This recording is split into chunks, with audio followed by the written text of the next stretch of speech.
Your Excellencies, please take your seats.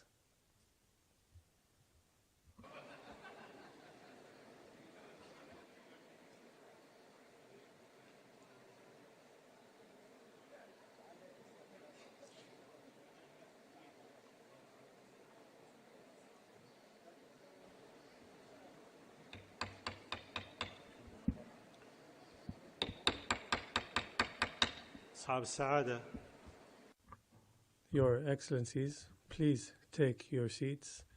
Our session will begin shortly. In the name of God, most gracious, most compassionate, I call to order the second plenary meeting of the 5th United Nations Conference on the Least Developed Countries in 2023.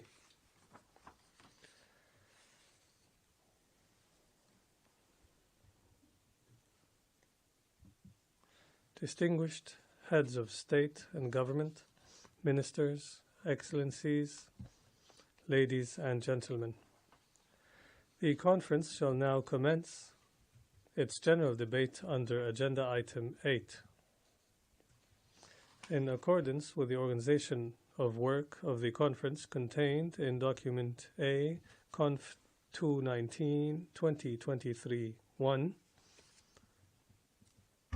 /A. Statements in the general debate should not exceed 5 minutes. Speakers with longer statements are encouraged to read a shorter version of their text and to submit the full length of their statement to e-statements-ldc5@un.org for posting on the Journal of the United Nations. To assist speakers in managing their time, a timer is being projected on the screen. I now have the honor to invite His Excellency Ismail Omar Jela, President and Head of Government of the Republic of Djibouti, to address the conference.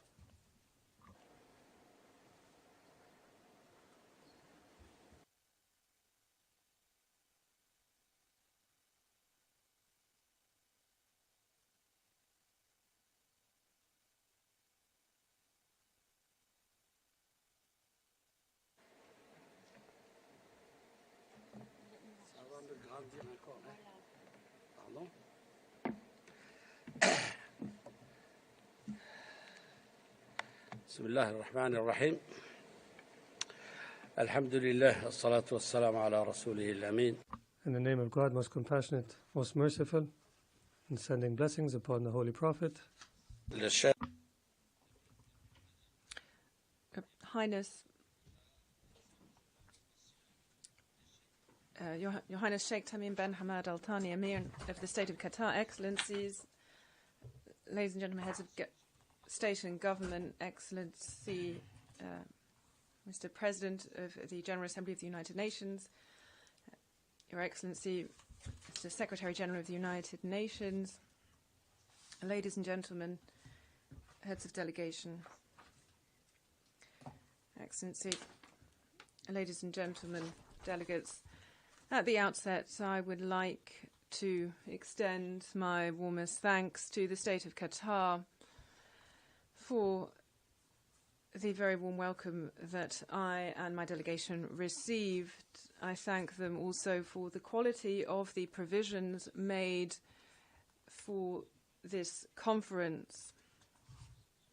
There were 25 in 1971. The number grew to 50 in 2007.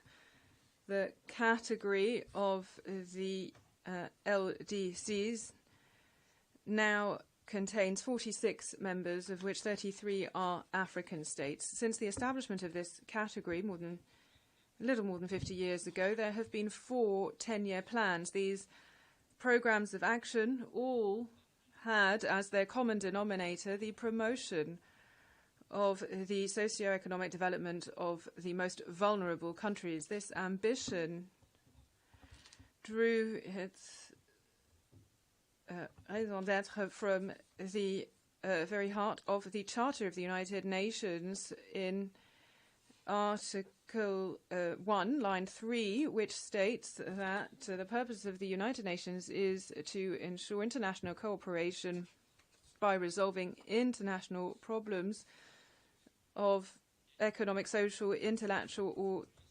humanitarian problems in nature.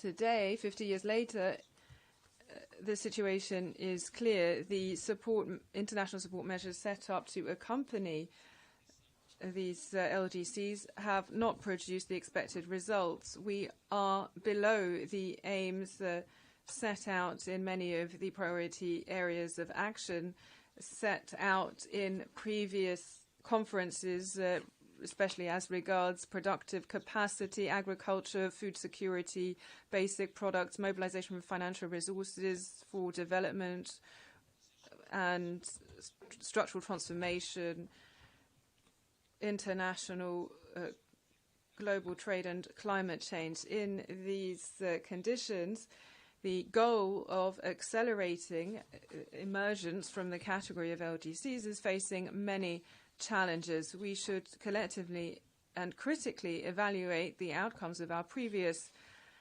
plans and take corrective measures in order to make them an effective tool for stimulating the development of the LDCs. That is indeed the ambition of the Doha Plan of Action. Indicators show that external crises have violently affected the efforts of our countries. Some of them had been able to see the first signs of a structural transformation towards tangible progress towards economic emergence. This constitutes the first recession in 25 years for the African continent. We call on our bilateral and multilateral partners to take account of these factors as they formulate their support strategies for LDCs. Excellencies, ladies and gentlemen, the adoption by the General Assembly of the United Nations of the Doha Programme of Action on the 17th of March 2022 aligns with the last decade of Agenda 2030, which is intended to be a decade of action. As you know, this 10-year program relies on 6 priority areas that should ensure that member states of the LDCs can put in place a root and branch transformation that is lasting and sustainable with a view to irreversible sustainable development. The slogan for our work is from potential to prosperity. The Doha Plan of Action seeks to strengthen the resilience of LDCs in light of the multiple crises that we have been witnessing in recent years. The LDCs should not now be limited to just the category of countries that receive aid. This narrow and debilitating vision should be changed. It should be considered, these countries should be considered as an area of high yield investment. We should therefore afford greater importance to productive investment. In order to achieve such an objective, it is imperative that we deal with the weaknesses of a multilateral trade system that is not serving the purpose of development and not encouraging international solidarity for the most vulnerable.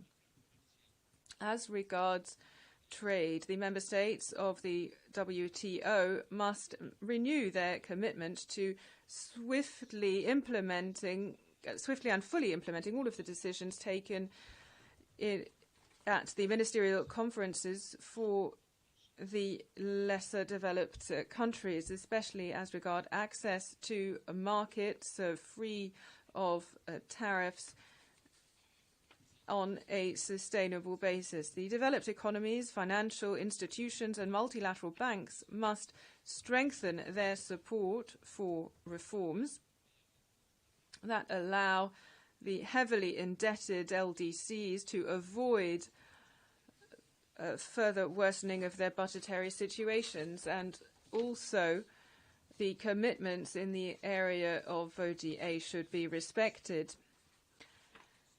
For some 20 years, my country has been resolutely committed to a vast area of transformation to enable economic and environmental sustainability.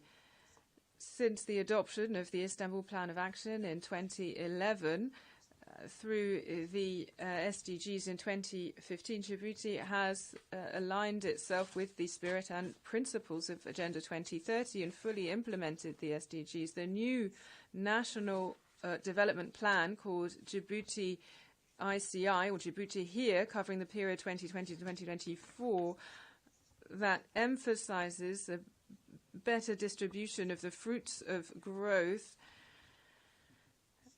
in order to better respond to the challenges and to fulfill the full potential of these countries, and consolidating the previous plan as well as those put in place during the COVID-19 pandemic. Thanks to these this port infrastructure, Djibouti has played a crucial role in the logistics chain during the COVID-19 epidemic and enhanced international trade.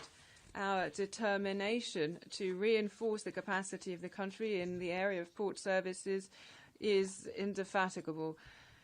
The government will continue to invest in this sector. There are 2 structural projects that are also being finalized. This is a naval program intended to repair and maintain vessels, as well as an oil storage terminal in the industrial sector of Damajog. We would like to seize this opportunity to renew our call to our multilateral and bilateral partners so that they may support Djibouti in its policy of port development in light of the strategic position of the country and its role in international trade.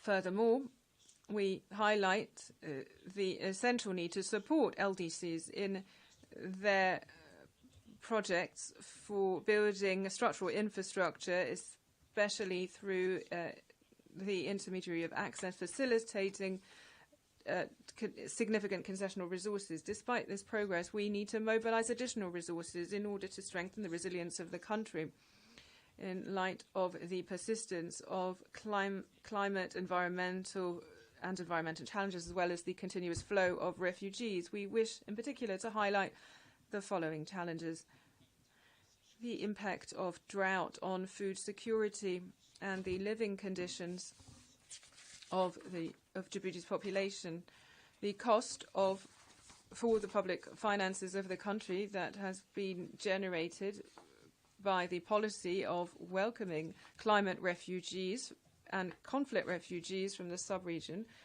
and the impact of climate change on the infrastructure of the country due to flooding, and the fund for loss and damage launched by the COP27 must be operationalized as soon as possible. Excellencies, ladies and gentlemen, I would like to conclude my statement by reiterating my call for strong mobilization for the effective realization of the Doha Plan of Action. It is now down to us to concretely and tangibly show that while multilateralism is going through a painful crisis, it can nevertheless change the lives of billions of men and women who have good reason to believe in it and have hope. I thank you for your attention. I thank His Excellency the President of Djibouti, and I now have the honor to invite His Excellency Wavel Ramkalawan, President of the Republic of Seychelles, to address the conference.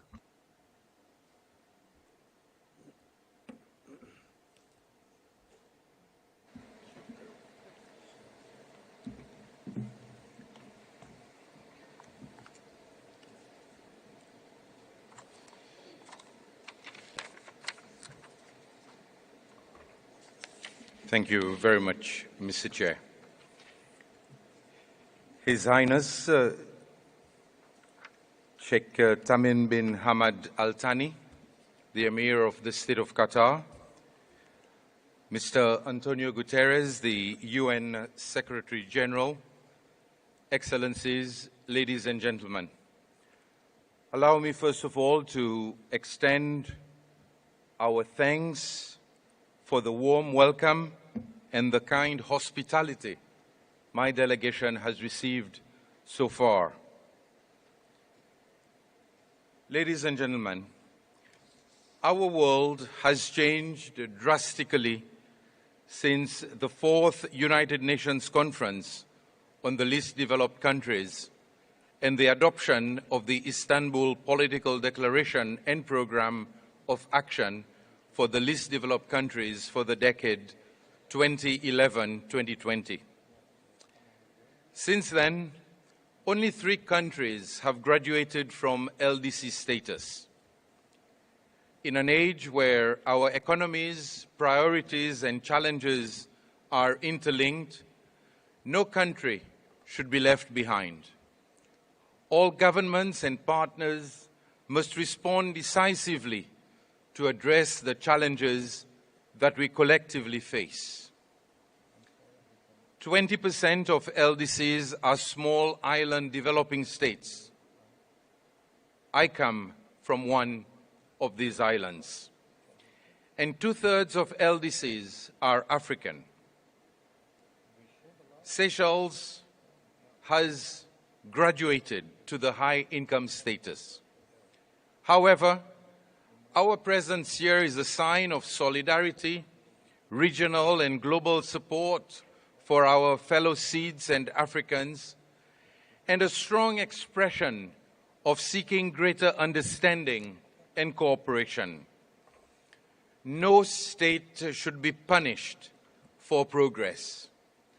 Let not the so-called graduation be another hurdle in meeting the needs of our people and its communities. It is plain that the factors hindering the development of LDCs and seeds across all continents and regions are similar in nature, despite they having the potential for rapid growth and development. This potential could be realized if we had equal access to resources and opportunities that lead to economic growth and stability and improve the lives of our citizens. Such inequality has resulted in a development imbalance worsened by the unprecedented levels of greenhouse gas emissions, leaving our climate and ecosystems in peril. Developing countries stand to be disproportionately affected by the effects of climate change and must now face the challenges of global warming, for which we share minimal responsibility. The goal of graduating from the LDC category and achieving the Sustainable Development Goals has never been more difficult in the face of such existential crisis. A different set of challenges manifests itself in trying to maintain the status of graduation and in pursuing an upwards trajectory. Support needs to be extended in order for such countries to sustain their progress and thus ensure that traditional donor-recipient relationships are transformed into mutual partnerships. Countries such as ours continue to remain vulnerable in spite of their graduation to the high income status. Climate change threatens our livelihoods and existence, regardless of economic status. The key difference is that many developed countries have the means to build their resilience in the face of disasters and external shocks. We cannot continue relying on temporary solutions to address the systemic failures and shortcomings within the existing development cooperation mechanisms. The time has come for the international organizations like the OECD and multi-development banks to stop using only GDP per capita as a measurement of development, thus restricting access to concessionary financing for development needs. One size does not fit all. We need to reorganize the needs of countries with unique vulnerabilities, vulnerabilities affecting SIDS and LDCs alike. That is why, at every opportunity, I advocate for the global adoption of a multidimensional vulnerability index. This offers a targeted approach that will not only complement but improve the efficacy development cooperation, permitting countries in vulnerable situations to address concessional financing and address our needs. I also wish to emphasize the importance of South-South cooperation.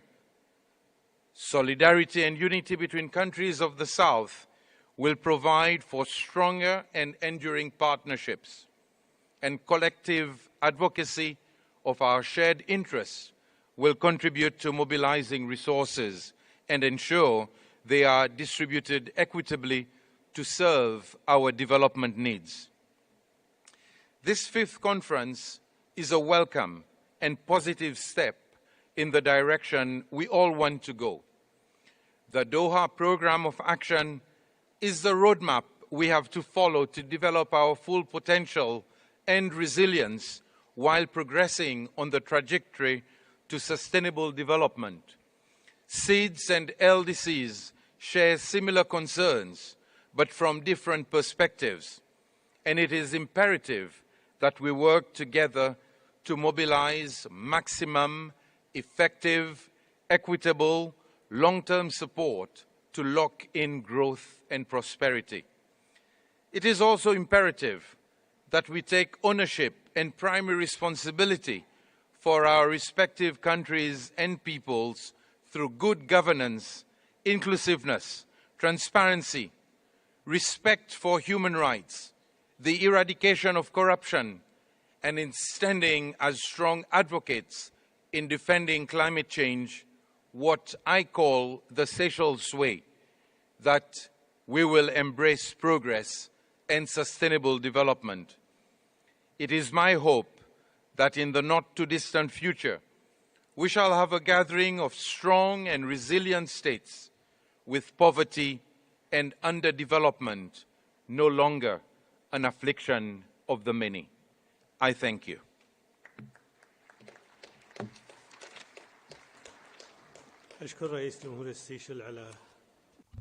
I thank the President of the Republic of Seychelles for his statement, and I now give the floor to invite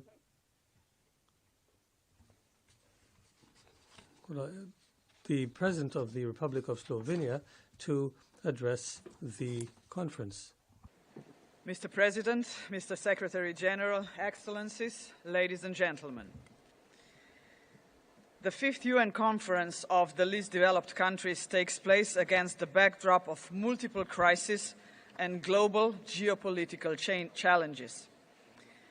We have witnessed cascading crises and no country has been spared. Although least developed countries are not responsible for those crises, they remain most vulnerable to external shocks. In addition to this, the COVID-19 pandemic still perseveres among us. This is not merely a health crisis. It causes serious disruption of economies, societies, and individuals everywhere, and in particular in the least developed countries. The combination of insecurities such as climate change, rising energy prices, food crisis, and ultimately many wars and conflicts have reversed progress in achieving sustainable development goals. This is particularly the case when it comes to poverty reduction, inclusive and equitable quality education, food security, and health. Without determined and coordinated action, the gap between developed high-income countries and least developed countries will indeed continue to widen, and will the number and percentage of the world's population living in the least developed countries. Its inhabitants so often have no choice but to leave their homes, not because they want to, but because they have to. Regarding the coordinated and truly global action, let me be clear. Its main precondition is solidarity. We must accept historical facts. We must take the principle of common but differentiated responsibilities seriously. Only then will effective, rule-based multilateralism become truly effective, and the results equitable. Excellencies, Slovenia firmly supports the belief that the ownership, leadership, and primary responsibility for development in least developed countries rests with the least developed countries themselves. At the same time, let me underscore that Slovenia, as a developed state, like other developed countries, carries great responsibility and is ready to contribute to building peaceful and resilient societies and assist in green transition. Climate justice is a prerogative that we all must internalize.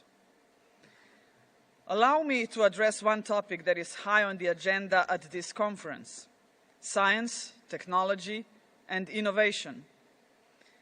Financing for development needs to be accompanied by technological innovation, expertise, and technical assistance. Slovenia's scientists have developed solutions that could be of wider interest: satellite imaging, remote sensing, and artificial intelligence tools. That being said, it is important to discuss science not only as an opportunity, but also as a challenge. Artificial intelligence, for example, is broadly used in production processes, global chains, logistics, and in our everyday tasks, such as searching in web browsers. However, if in the wrong hands, it may have damaging effects. We need to be aware of that, and we need to be prepared for that in the future. As pointed out in the Doha Programme of Action, private sector, civil society, and academia can make a valuable contribution to meet such challenges. Last but certainly not last, Slovenia is a strong advocate of human rights-based approaches to development. The principles of non-discrimination and inclusiveness are essential to delivering on our pledge to leave no one behind. I particularly welcome the commitments of the Doha Programme of Action to promote the equality and empowerment of women and girls. We reaffirmed that gender equality and the empowerment of all women and girls and the full realization of their human rights are essential to achieving sustained, inclusive, and equitable economic growth and sustainable development for all of us. Excellencies, we all share one planet, only one planet that we do have. The Doha Programme of Action sets out ambitious targets and commitments. Achieving them is our shared responsibility, based on the principle of multilateralism, with the United Nations at the core of our combined endeavors. The success of the international community in addressing global challenges depends on the success of our weakest and most marginalized and hence vulnerable members. As we are gathered here in Doha, we must take a sincere pledge to work together and use all our resources and capacities to achieve our common goals. Thank you very much for your attention. أشكر رئيسة جمهورية سلوفينيا. I thank the President of Slovenia, and I give the floor now to Mr.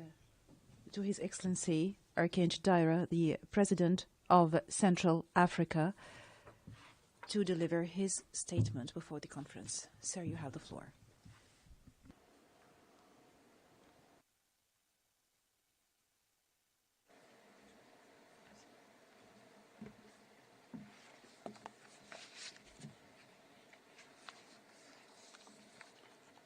Merci, Monsieur le Président. Thank you, Mr. President. Your Highness Sheikh Tamim bin Hamad Al Thani, Emir of Qatar, Your Excellency President of the Republic of Malawi, Acting President of the least developed countries, Excellencies, ladies and gentlemen, heads of state and government, Secretary General of the United Nations, distinguished guests, ladies and gentlemen. The Central African Republic is honored to take part in the 5th United Nations Conference on the Least Developed Countries, which is being held in this wonderful city of Doha, Qatar. I would therefore like to express my sincerest gratitude to the government and the friendly people of Qatar for the warm welcome and the excellent organization of this conference. Mr. President, our conference is taking place at a time that is particularly marked by climate shocks, geopolitical tensions, and unprecedented energy, health, and food challenges. The chosen theme, namely From Potential to Prosperity, reflects our common desire to overcome the resource curse by seeking innovative solutions to transform our natural potential into real wealth in order to meet the legitimate aspirations of our populations to prosperity.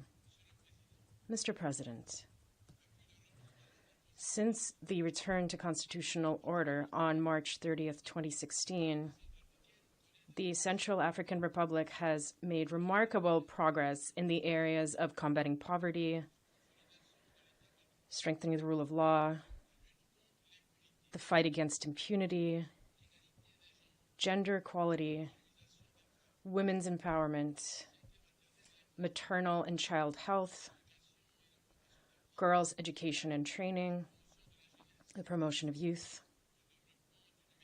digital development, good governance, security, and national reconciliation.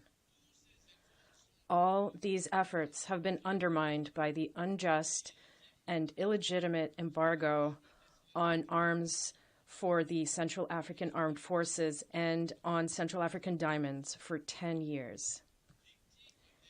A victim of geostrategic ambitions related to its natural resources, the Central African Republic wonders how the least developed countries can move from potential to prosperity if they continue to face foreign interference that keeps them in dependence, insecurity, and instability.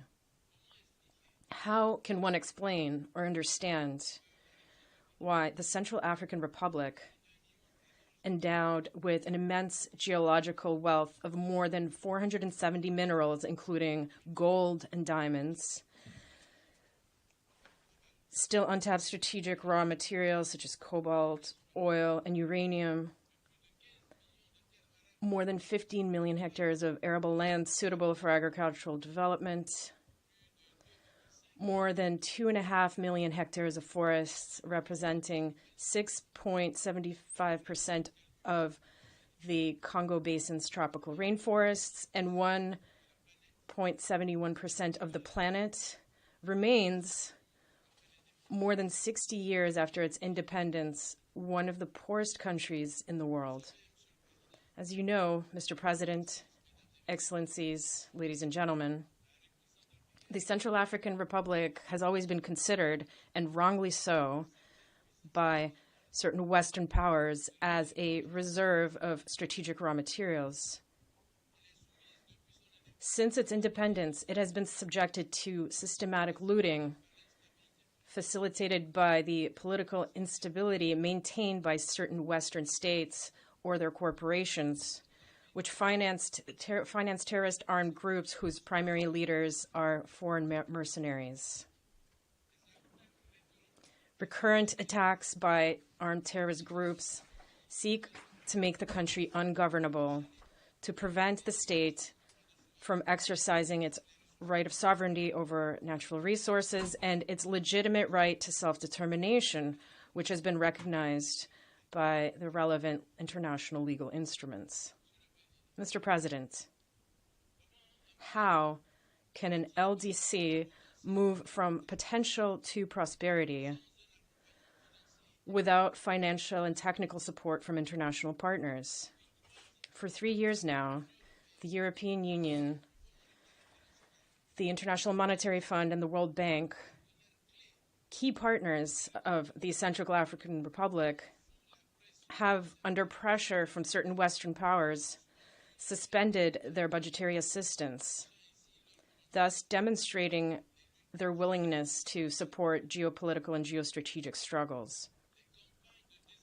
The disinformation and demonization campaigns carried out by certain foreign media in order to discourage serious investors have stripped the state of its immense wealth and precious means of investing in education, in agriculture, energy, transport, and health, which are all essential sectors for the development of an LDC. The Central African people have therefore been taken hostage. Their efforts to move from potential to prosperity to achieve the Millennium Development Goals have been seriously hampered by geostrategic aims which they have nothing to do with. Mr. President, the Central African Republic has been orphaned when it comes to official development assistance for least developed countries. I call on international partners to lift the measures that are suspending budgetary assistance and to increase their support and assistance to the government, in particular by making the Green Climate Fund available in order to allow for the implementation of national adaptation measures and to build a resilient, inclusive, and sustainable economy. I would like to ask for the mobilization of the least developed countries to support our legitimate request for the full lifting of the embargo on arms and diamonds in order to give the government the necessary financial resources to implement its national defense and security plan, as well as its development programs. I wish to reiterate the Central African Republic's support for the Doha Program of Action, which during the coming decade will govern our actions in the fight against poverty under the slogan of leaving no one behind. Thank you.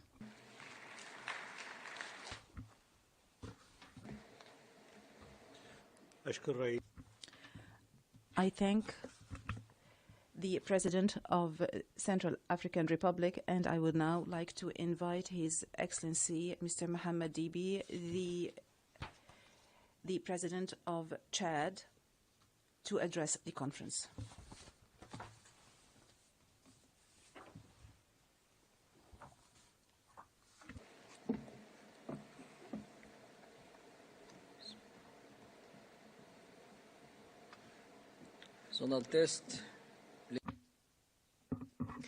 Your Royal Highness Emir of Qatar, Excellencies, Heads of State and Government, Mr. Secretary General of the United Nations, distinguished participants, ladies and gentlemen, I would like first of all to take this opportunity to thank and to share my appreciation to His Highness the Emir of Qatar, Tamim bin Hamad Al Thani, as well as to the Secretary General of the United Nations, Mr. Antonio Guterres, for their well-coordinated efforts and for the impeccable convening of this important conference. This meeting is of great importance. This is because it offers us an opportunity to have discussions free of any limitations about the true obstacles that are hampering the development of our respective countries. At the same time, it allows our partners to assess their multiple commitments to support LDCs and in overcoming the challenges linked to development. My dear brother, Emir, you said this morning that we cannot have development without peace, and while there is still civil war, it is for this reason has for decades invested in building the capacity of its army. The fact that my country is upstanding and stable, it is thanks to God and to its army. I would also like to confirm that Doha is the capital of mediation and peace. The fact that Chad today is at peace is indeed thanks to the generosity of Qatar, which enabled the mediation between Chadian brothers. This in turn led on the 8th of August 2022 to the Doha Agreement with 40 political and military groups. These groups are today represented in all of the bodies and organs of the transition in my country. I also wish to make special mention of the government of Qatar and thank them for their support leading to the signature of the Doha Peace Agreement between the Sons of Chad. This agreement played a decisive role in the maintenance of peace in my country. Excellencies, ladies and gentlemen, the 5th Conference of the United Nations on the Least Developed Countries, the LDCs, is devoted to implementation of the Doha Plan of Action. This plan of action represents a decisive framework for our countries. This 10-year program, 2022-2031, contains pillars which are absolutely crucial for the well-being of our populations and for the economic development of our countries. As regards my country, effective implementation of this action plan is directly in line with the 2030 vision that we have entitled The Chad We Want, and the resulting mechanisms, especially the National Development Plan 2024 to 2028, which we intend to launch at the end of this year. Beyond the seasonal shocks that remind us of the insufficiencies and fragilities of our countries are deploying huge efforts in order to implement the Doha Action Plan. These efforts ought to be reinforced by making available additional concessional resources which can leverage local development and strengthen human capital. Excellencies, ladies and gentlemen, in order to achieve the goals set in the Doha Plan of Action, Chad is firmly committed on the path to development. To this end, the transition government has strengthened the legal and institutional mechanisms that currently exist in order to ensure the inclusion of all of the sons and daughters of the country in the process of political, economic, social and cultural development. In this regard, in 2022, the government recruited thousands of young people to the civil service and financed several development-generating projects led by young people. In addition, infrastructure building projects for roads and energy have been relaunched, as well as have been ambitious reform programs for the modernization of the civil service, promotion of good governance and management focused on the results and combating corruption. It is worth highlighting that Chad still holds huge untapped potential. Several vital sectors such as agriculture, livestock breeding, energy, industry and technology still need to be explored. The government therefore reiterates its commitment and strong will to facilitate investments by all those who decide to invest in our country. The government encourages private and state capital funds to seize opportunities for investment that have been made available through the special economic zones in several provinces of Chad. With this in mind, we have set in place more subtle and flexible mechanisms in order to stabilize the business environment in Chad and to attract investors. It is also with this outlook in mind that we are militating in favor of the development of sub-regional markets as well as for the effective implementation of the Continental African Free Trade Zone, ZLECAf. Despite this positive socioeconomic trend led by the resolutions for inclusive and sovereign national dialogue that we held in 2022, our country is still facing obstacles that limit our progress. These are natural disasters resulting from climate change in the LDCs, such as my country. Our countries are bearing the full brunt of the harmful and multifaceted consequences of climate change without really causing it. Indeed, Chad has seen several cases of flooding that have severely affected the majority of our provinces recently. Our efforts towards development have also been hampered by the consequences of the COVID-19 pandemic and the security challenges posed by terrorism in the region. The burden of humanitarian pressure that we face, and which is characterized by the fact that we have received on our territory some 600,000 refugees and more than 400,000 internally displaced persons. Excellencies, ladies and gentlemen, I cannot conclude without recalling that the priority areas set by the Doha Plan of Action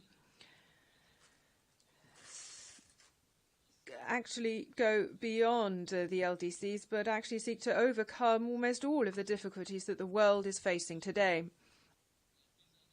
In order to achieve this, the effective implementation of this action plan calls for greater international solidarity, a sincere partnership with dynamism and innovation. The Doha gathering should not just be another forum of statements that have no impact.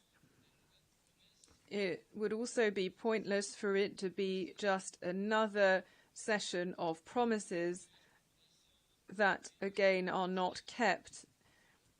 The populations and people living in the LDCs do not need more conferences or even more commitments to be listed. The people in our countries need concrete action that will have a positive impact on their daily lives. Finally, allow me to express our appreciation to Mr. Secretary General of the United Nations, Antonio Guterres, who, despite the difficulties, has been able to keep focus and to continue to be engaged with courage and determination and devotion to defending the principles enshrined in the Charter of the United Nations. This is also the time to support the initiative regarding the Rebound project for the SDGs, which foresees the mobilization of more than $500 billion annually in support of the LDCs. God bless you all. I thank you for your attention.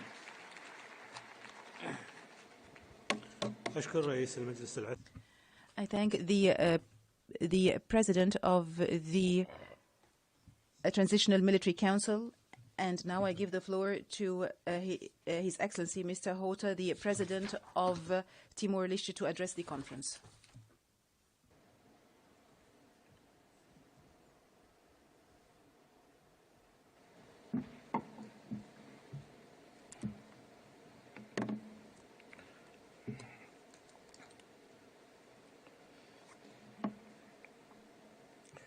Your Highness, estimado Secretary-Geral, Presidentes, Primeiros Ministros, Ministers, distinguished participants, I am accompanied here by our Minister of Foreign Affairs and Cooperation and the Minister of Finance. As one of the 46 LDCs gathered in Doha, among whom we count member states of the G7+, I am pleased to share Timor-Leste's experience. In particular, I would like to highlight our progress towards achieving the SDGs, while also describing the challenges confronting us and the policy direction needed to facilitate structural transformation. For Timor-Leste, pathways towards LDC graduation and sustainable development are clearly identified in our development framework. The Strategic Development Plan, which envisions Timor-Leste as an upper-middle-income country with a healthy and educated population by 2030. Currently, the SDP is being revised to bring it in line with today's realities while keeping its strategic ambition. To realize this vision, we need to address several key areas, including economic development, social protection, environmental sustainability, and governance. The SDP aims to A, develop a diversified and inclusive economy that is less dependent on oil and gas revenues. B, improve infrastructures to connect people and markets. C, build a skilled and healthy workforce. And D, promote social protection for the most vulnerable members of society. All critical elements to facilitate structural transformation, well aligned with Priority Area 3 and other areas of the Doha Programme of Action. We have made significant achievements in key development areas over the last 2 decades. However, we still need to address several challenges. For instance, despite a significant decrease in poverty, multidimensional poverty is still high at 45.8%, the highest in the Southeast Asian region. And the consequences of COVID pandemic have further undermined the country's progress. Significant improvements have been made to promote accessibility, connectivity, and growth, including increasing the share of the population with access to clean water facilities to 78%, households with access to basic sanitation to 54%. Electricity reaches 96.1% of the country, according to the World Bank, and over 85% of the population now has access to electricity. And nearly 500 kilometers of national and 950 kilometers of municipal roads have been constructed and rehabilitated. Telecommunication signal coverage has also been expanded to 97% of the country. The modern, fully automated new Tibar Bay port began operations in late 2022, the most critical sea transportation infrastructure ever built in Timor-Leste. In addition, a submarine fiber optic cable system project connecting Darwin and Timor-Leste has started. Work on expansion and modernization of Dili Airport has been initiated. These major infrastructures will enable global and regional market connectivity that is vital for our economy and trade. Despite progress in the development of key infrastructure, numerous challenges persist. On the education front, improvement in primary school attendance is the most notable progress, but the country is lagging in attendance rates at preschool. Quality teaching and poor learning environment also contribute to the challenges of education. Similarly, considerable progress has been made in strengthening health delivery systems, but more efforts are required to reduce health inequalities and address non-communicable diseases, nutrition, and sexual and reproductive health. Despite considerable progress, malnutrition and food insecurity rate in Timor-Leste is reportedly among the highest in the world. These are still among the most pressing issues faced by the country. Timor-Leste Food and Nutrition Survey conducted in 2020 showed the prevalence of stunting rates among children under 5 is 47%. Every second child is stunted. Malnutrition is impeding our children's true potential. This is simply unacceptable, and practical, sustainable solutions are needed to address child malnutrition in the country. We envisage a Timor-Leste where every child accesses healthy food to learn better, have the opportunity to go to school, and acquire an education in a conducive environment by 2030. Fragility and vulnerability in the country's political, social, economic pillars remain a challenge, compounded by unforeseen external shocks. With the current development progress, I must say that the prospects for Timor-Leste towards achieving SDGs in 2030 is uncertain. Let us be frank. If we really mean it when we use the words international partners or partnership, then the many parts of this partnership must equally share success stories and failure stories. I notice that our partners have a tendency to cast all blame on the recipient partner for failures and avoid scrutiny of their own aid programs that certainly might have contributed to the failures. ODA commitments never recovered from the subprime meltdown of 2008-9. No one is talking now about the desert mirage of 0.7% national GDP for ODA. Development budgets were diverted to the refugee crisis in Europe and for fighting violent extremism. Lenders have not shown neither heart, humanity, nor wisdom in writing off or restructuring debts held by G7 fragile countries, LDCs, and highly indebted countries. COVID-19 pandemic threw back hundreds of millions of fellow human beings into extreme poverty. Yet, CEOs of lender institutions were unmoved to consider writing off debts.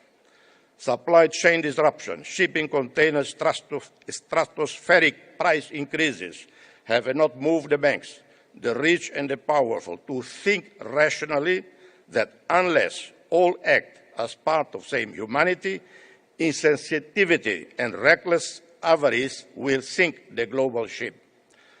As if COVID-19 pandemic and natural catastrophes were not enough, we woke up to the insanity of the Ukraine war, reverberating around the world. Our country has suffered from recession with non-oil GDP contracting by 8.6% in 2020. Despite the slight pickup in 2021, with a rebound of 2.9% and 3.3% in 2022, the outlook remains sluggish. Achievements made by the country since independence were dealt a blow, exposing structural vulnerabilities of our economy. In addition, just like many other G7 fragile states and other LDCs, climate change poses an existential threat. Indeed, as UNCTAD's LDC report 2022 shows, LDCs are at the forefront of climate change. This downturn and the decline in government revenue from oil and gas have undermined the country's preparedness for LDC graduation and progress towards the SDGs. In particular, they point to our heavy dependence on the petroleum sector and the government spending. These challenges show that structural transformation is a long-term objective with a complex process to fast-track. Indeed, the pace of structural transformation in Timor-Leste has been very slow, with a large proportion of the workforce employed in agriculture characterized by low productivity. According to the world data, before the outbreak of COVID-19 pandemic, share of tourism to GDP increased slightly to 5% from 4.5 in 2006. Manufacturing have not grown in the last 20 years. Its contribution to GDP accounted for less than 2%, as reported by the World Bank. These sectors are essential catalysts for future growth and economic transformation in Timor-Leste. Concerted efforts are required to invest strategically in infrastructure such as special economic zones, power generation, transport connectivity that can foster productive capacity. Efficient legislation and a whole-of-government approach to improve coordination will be critical on the institutional front. These are also necessary to provide decent jobs for the country's young population. Harnessing opportunities offered by green and blue economies also form an intrinsic part of a structural transformation for Timor-Leste. Special economic zones help numerous countries spur economic development, attract foreign investment, and foster productivity. An ambitious free trade zone encompassing Timor-Leste and Indonesia is under consideration. We must explore collaborative solutions with development partners to address this through technology transfer, concessional finance, and other opportunities for LDCs to close the gaps and facilitate low-carbon transition in energy infrastructure. In this context, I call on UNCTAD to dedicate special attention to LDCs within its new global alliance of the special economic zone. Regional integration is a very important driver of structural transformation. The global environment deeply affects the prospect for attaining the SDGs and LDC graduation.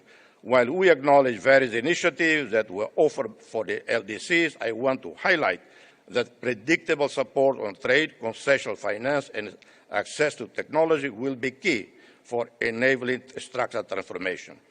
Solidarity within the GC, G7+, and LDC group plays an important role.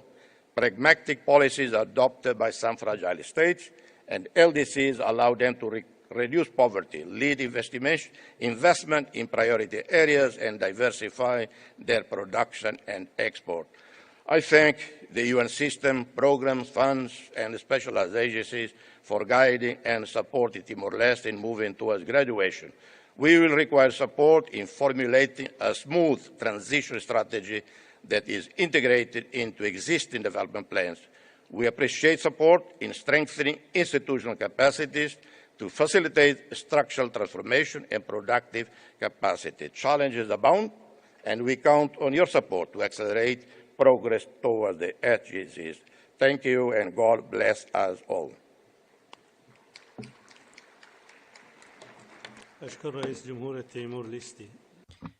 I thank the President of Timor-Leste for his statement, and I have the honor of giving the floor to the President of the Republic of the Maldives, His Excellency Ibrahim Mohammed Soli, and I invite him to address the conference.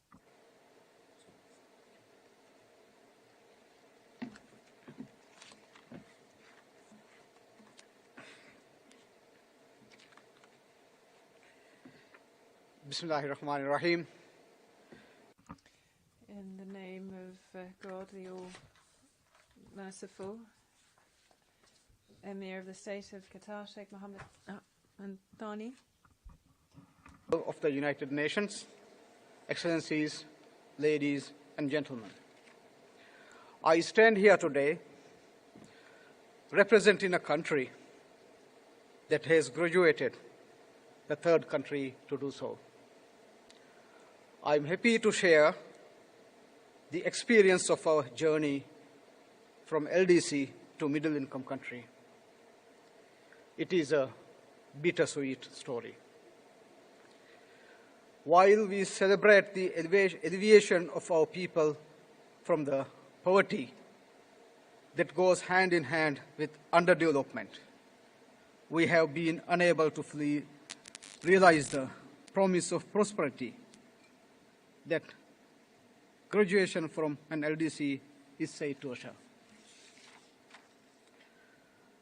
The problem lies in how the graduation process makes can regard to the underlying vulnerabilities that small states continue to possess in spite of improvements in their overall economic performance. Upon graduation, we found ourselves expending great effort to ensure that some of the benefits and special consideration we received as an LDC were not discontinued. We believe that some of these benefits should have remained in place to minimize the impacts of vulnerabilities small island developing countries such as ours experience. As many of you would be aware, such vulnerabilities arise from our geographical size and scatteredness, susceptibility to climate change, lack of economic diversification, inadequate access to development finance, and geopolitical shocks.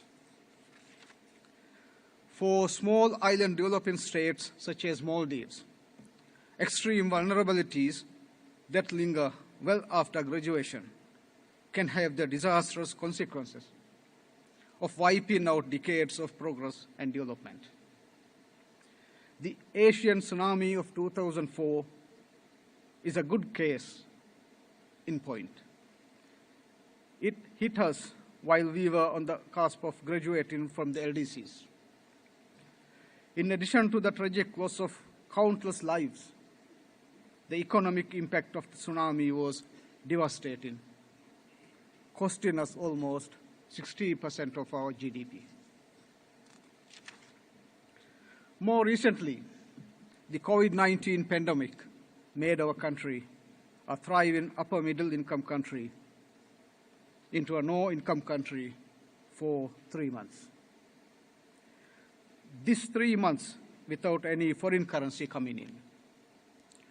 Foreign currency that is used to buy food, medicine, ensure social protection, cover universal health care, education, desalinate water, and provide electricity. While we were making good progress on post-pandemic recovery efforts, the recent conflict in Europe has created havoc in global energy markets, driving up commodity prices and disrupting supply chains. We are, once again, fighting to contain a reversal of our economic recovery. Mr. President, vulnerability is more than a measure of GDP. While the graduation criteria does include an economic vulnerability index, the reality is none of the graduating countries have ever satisfactorily met the EVI threshold. We believe that the work of a multidimensional vulnerability index that is presently ongoing in the General Assembly would greatly help in overcoming this challenge. At MVI would help look at the country's vulnerability beyond its GDP per capita and make an assessment of its resilience to shocks. Likewise, international financial institutions should move beyond the outdated metric of measuring development based, for the most part, of national income. Every country should be able to compete for development resources in a fair and equitable manner. This is how we ensure that the development gains achieved are sustainable, that there is no backsliding. Mr. President, climate change is the ultimate threat multiplier. It is all-encompassing. It is devastating. LDCs and SIDS are disproportionately affected. Despite this, Mr. President, we do not have access to adequate, sustainable, and predictable finance to take action to adapt to a change in climate, reduce emissions, and strengthen resilience to climate change impacts. We call on the developed world to do more, to fulfill their obligations in delivering on the collective finance goal of $100 billion per year and fast-track the establishment of the Loss and Damage Fund as agreed at COP27 last November. And we are hopeful that we can make greater strides in the upcoming COP28 in UAE. LDCs must also work to build resilience from within. LDCs must do more to build good governance. The Maldives has been on a journey of democratic reform and consolidation since 2008. It has not been easy and is a work in continuous progress. Graduated LDCs must strengthen their governance and institutions to increase their capacity to implement policies and attract investment. Women and girls in LDCs continue to face barriers, such as lack of access to inclusive and quality education and digital skills, healthcare services, social protection, and decent work and opportunities in the labor market. The Maldives recognize that sustainable development cannot be achieved without the full, equal, and meaningful participation of women and girls in all facets of life. To achieve this goal, we need women in leadership roles and in decision-making positions. Mr. President, numerous crises are having negative effects on all nations. The LDCs are among those who suffer the most because of their numerous and unique vulnerabilities. The Maldives welcomes the Doha Programme of Action and pledges its strong support towards its full implementation. We call for immediate and urgent action. The time to act is now. Thank you.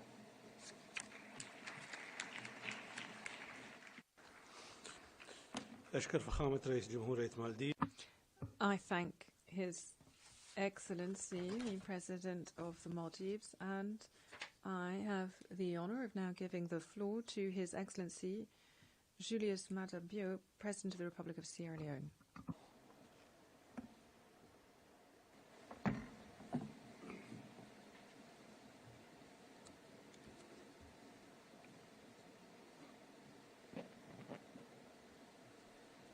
Mr. President, Mr. Secretary General, Excellencies, distinguished ladies and gentlemen, from the outset, I want to express my deep gratitude to His Highness Tamim bin Ahmad Al Thani, Emir of the State of Qatar, for consenting to host this meeting, this summit, and for the warm hospitality, support, and the outstanding facilities that he has placed at our disposal. Let me also commend the leadership of the least developed countries for conducting the work of the group, providing support and forward momentum for our efforts, even during very challenging times. We are grateful that you have actively protected the interests of the group in the process of implementing the program of action and the 2030 Agenda for Sustainable Development. Mr. President, Excellencies, Sierra Leone reiterates its commitment to the collective and shared responsibility to uphold the principles of the United Nations. We affirm our renewed solidarity in advancing the Sustainable Development Goals and to intensify cooperation among LDCs. The world has registered great transformation since the first United Nations LDC conference in 1981. With some countries graduating from LDC status, but persisted structural and global inequalities, the COVID-19 pandemic, recent geopolitical tensions, global economic headwinds and downturns have reversed the gains of the LDCs and made it difficult to achieving SDGs. Consequently, most LDCs have failed to graduate to middle-income status. We acknowledge that 14% of the global population lives in the LDCs and continue to grapple with poverty, food insecurity, and malnutrition, poor health care, and other structural challenges that further expose them to vulnerabilities. We therefore must scale up international and national efforts to urgently address the plight of this group of countries. The collective, of course, of the G7+ that Sierra Leone currently chairs is aligned with the Doha Plan of Action, which recognizes the nexus of peace and development. 18 of the 20 G7+ countries are on the LDC list. This group of countries continue to be adversely affected and disproportionately affected too by the current global crisis. We therefore renew calls for debt relief and investment in connectivity and infrastructure that supports economic diversification. Additionally, regional and global actors must support ecosystems of shared peace while adhering to such aid effectiveness principles as the respect for country ownership and leadership. Only by doing that can we achieve what this year's theme promises, from potential to prosperity. The theme therefore resonates with Sierra Leone's aspiration. We are committed to implementing the national strategy that are consistent with the Doha Programme of Action for the decade 2022 to 2031. Program of Action for the decade 2022-2031. We welcome the 6 focal areas that are aligned with Sierra Leone's current medium-term National Development Plan 2029-2023. It will also be mainstreamed in our successor National Development Plan 2024-2028.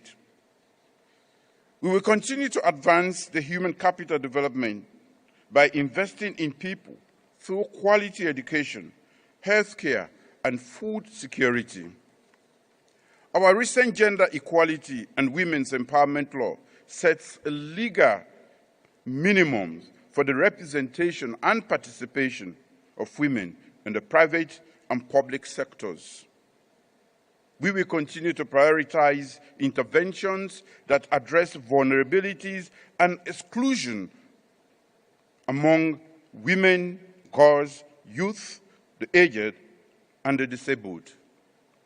We will scale up radical inclusion, financial inclusion, skills development and job creation, and continue to pursue our national social protection policy.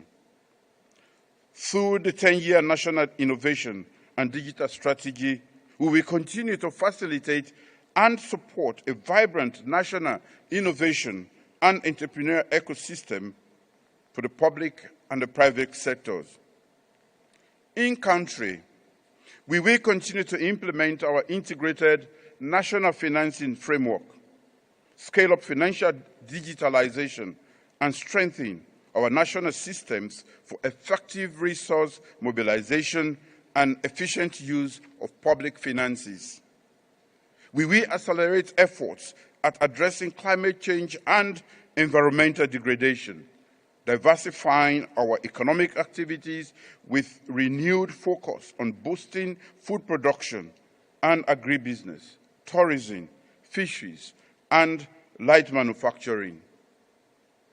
We can also generate significant regional trade volumes by implementing the African Continental Free Trade Area Initiative. Mr. President, Excellencies, ladies and gentlemen, I will conclude by expressing our sincere hope that within a spirit of multilateralism, we can galvanize significant global efforts to effectively address the challenges confronting the LDCs. Tackling those, we can ensure that no country is left behind in the race to meet the UN 2030 SDGs. Thank you for your kind attention.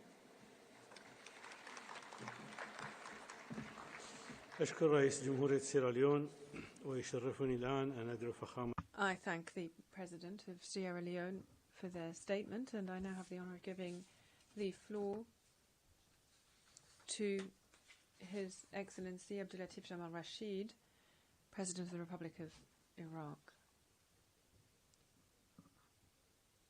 Sorry, the President of Sudan.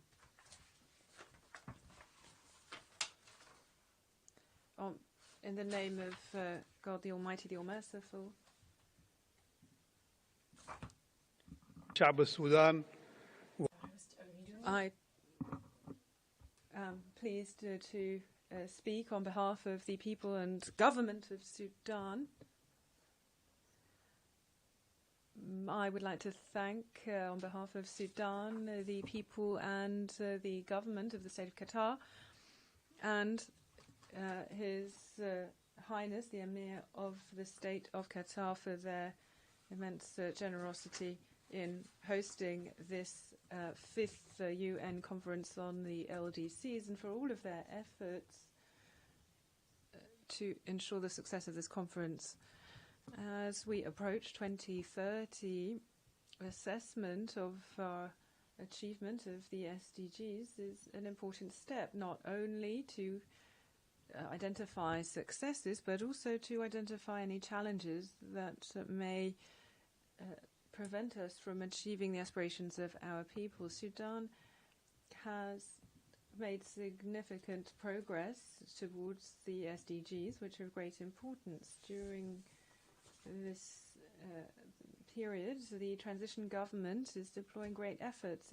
Since 2019, the transition government adopted a budget that is founded on the SDGs for the first time in the history of Sudan. Resources devoted to health and education have gone beyond those devoted to security and defense. However, these internal resources that we have are not sufficient to achieve the SDGs. In addition, drawing external resources was not viable for the transition government because of the issue of indebtedness. The government has therefore deployed great efforts in negotiating with the American government in order to have Sudan removed from the list of terrorist sponsoring states. This is a first step for the initiative of heavily indebted countries. Sudan has also developed for the period 2021-2030 a framework for socio-economic development. This is an ambitious program with reforms and setting up a program for economic growth on the basis of the following pillars: for micro and macroeconomic stability, economic growth as a whole, investment in human capital, social development, equality of opportunity, governance, and strengthening institutional capacity. All of these are the priorities for the country in achieving the SDGs. Allow me now to express our appreciation for the efforts of the international community in support of the reforms that are currently underway in Sudan, such as for a new law for the central bank to help us achieve the first part of assessing the situation in to avoid the commercial banks. We have also increased spending in the areas of health, education and investment, also transparency and governance. Financial aspects cover improving the environment for investment, a new law on investment, partnerships between the public and private sectors, and liberalization of the exchange systems. All of this enables human development in order to improve peace and sustainability. We are among the countries of the LDCs who are vulnerable to climate change. There have been great waves of refugees, and these are hampering the growth of our economy as well as our national security and the economy, infrastructure and the services sector. Because of our geographic position and other factors, Sudan has been a source of shelter for refugees from many neighboring countries. This requires the international community to contribute to the development of these communities under the framework of burden sharing. I hope that my intervention has given you a clear vision of the challenges that our country is facing on its path towards development. Collective action that covers the efforts of the government and all of our partners is required in order for us to continue on this path. We will continue to include our regional international partners in our efforts to overcome these challenges and to try and find innovative solutions in order to bring about a better future and a better present for our people, to enable the transition to a period of political stability and reform, as well as political reform that will allow us to conclude the transition period and ensure that elections can be held. We have supported national, regional and international efforts and have concluded a framework agreement. We hope that this will lead to stability, security and development. I thank you. I thank His Excellency, President of the Transition Council of Sudan, of the Transitional Sovereign Council of the Republic of Sudan. And I now give the floor to His Excellency Yunus Menfi, President of the Presidential Council of the State of Libya. صاحب السمو الشيخ تميم بن حمد الثاني أمير دولة قطر رئيس مؤتمر. Your Highness Sheikh Tamim bin Hamad Al Thani, Emir of the State of Qatar, President of the 5th United Nations Conference for the LDCs, Your Excellencies, ladies and gentlemen, I have the pleasure at the outset of congratulating the brotherly state of Qatar on its election as the president of the 5th United Nations Conference for the LDCs. We are certain that Qatar will ensure the brilliant success of this conference and the achievement of its objectives.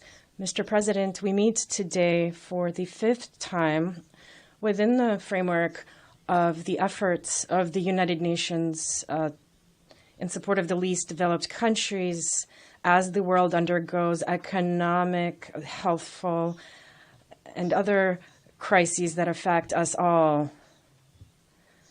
The results of these crises are increases in poverty, hunger and malnutrition, human rights violations, armed conflicts, and environmental deterioration, as well as climate change and natural disasters. All this requires us to strengthen international mechanisms in order to build peaceful and just societies free from fear and violence. Mr. President, despite the many challenges and obstacles, we're aware that LDCs are capable of ensuring a better future for their people. Indeed, the LDCs possess significant resource potential, which can allow for economic development if appropriate measures are taken to achieve this. Mr. President, my country supports the Doha Program of Action for the decade 2022-2031, which strengthens commitments in favor of the LDCs and establishes development projects that allow for a rapid, sustainable, and inclusive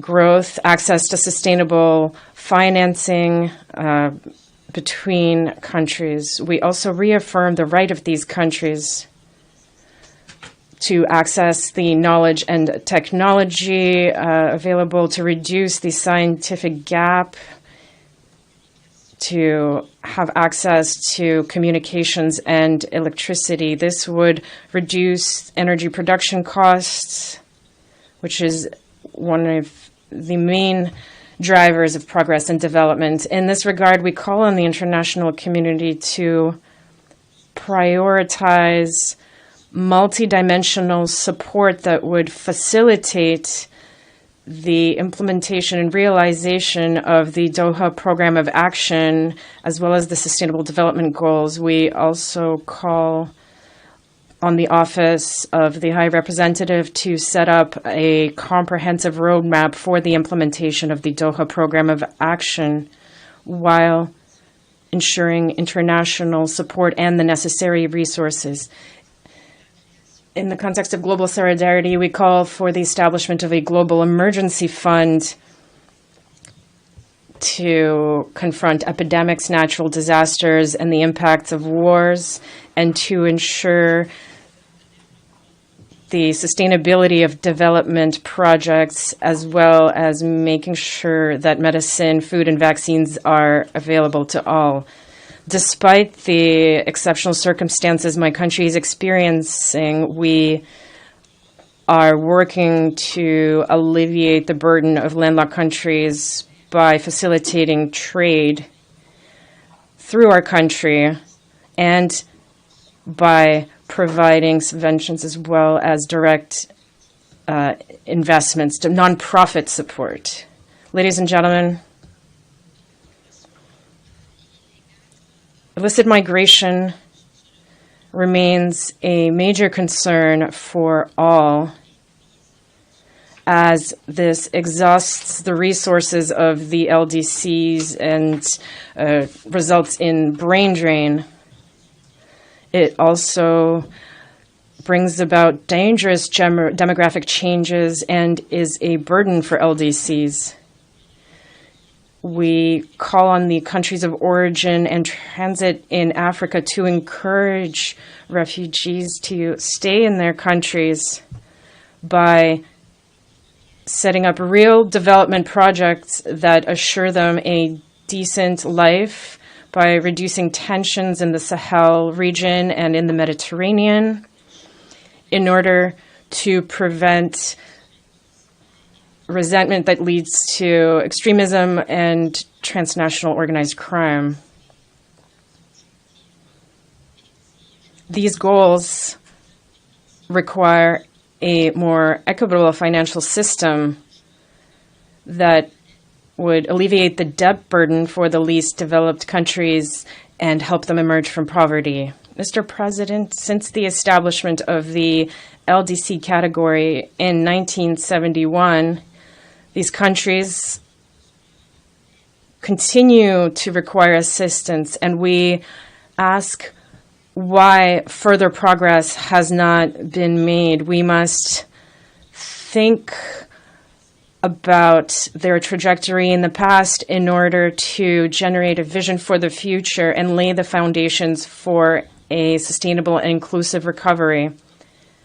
To conclude, we once again reaffirm our commitment to the noble objectives of the United Nations when it comes to the LDCs. The success of efforts in this area requires collective support from all international partners so that we can achieve our desired goal. Thank you, Mr. President.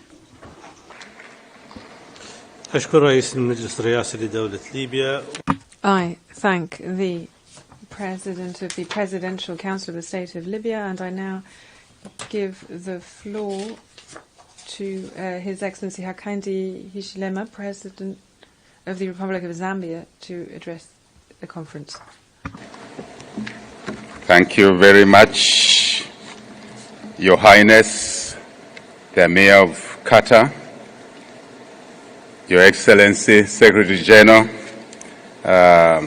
Antonio Guterres, Your Excellencies, Heads of State and Government, distinguished delegates, ladies and gentlemen.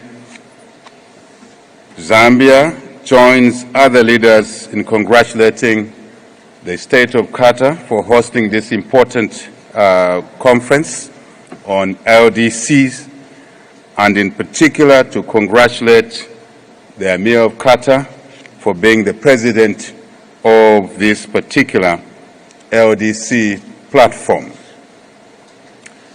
There are many questions that are being asked, which we ask ourselves as LDCs. What is locking us up? What is keeping us at the bottom? What are the real issues that we should address for us to move from the potential we all have to prosperity? These are genuine and relevant questions. Really, we need to agree on a combination of solutions to respond to these hard questions, and it's important that we do respond to them. It is important for us to recognize that, amongst other factors, we need to work in partnership amongst ourselves, with each other, and indeed with the developed world. Coupled with a collective resolve to foster greater economic and social development, and indeed to make our aspirations of a Doha Programme of Action attainable, it is important that we work together as a team. There is, however, still need to step up our collective efforts aimed at galvanizing multi-stakeholder engagements at all levels, including with the youth. We heard from the youth this morning, vulnerable communities, the private sector included in there, and other non-state actors, because they are all important for us to effectively implement the program of action which we all agreed. Mr. President, Zambia considers 2023 a critical year for strengthening our resolve to address some of the key challenges that we face, particularly given the scheduled landmarks that the UN is engaged in. We are part of that UN. We have to devise workable solutions that will help reduce debt vulnerabilities, mitigate climate change, and the challenges, particularly the challenges around economic shocks. In particular, the SDG Summit, Mr. President, in September, we will need to rededicate our efforts to collectively agree on concrete steps and actions to get back on track in implementing the 2030 Agenda and the Sustainable Development Goals. Mr. President, we appreciate the catalytic role that the UN plays in all these issues, including our South-to-South cooperation. Zambia, Mr. President, therefore aligns with your call to reform the international financial system so that it supports sustainable, inclusive, and equitable economic growth for job creation as well as creating business opportunities for our people. Not particularly to eradicate poverty. I want to make a serious comment here, but to create wealth. And when we create wealth, we'll be able to tackle poverty as well. I think this is a very important aspect. Poverty reduction alone does not grow our economies. but wealth creation does. It is important, therefore, that we also look at the issues around food security.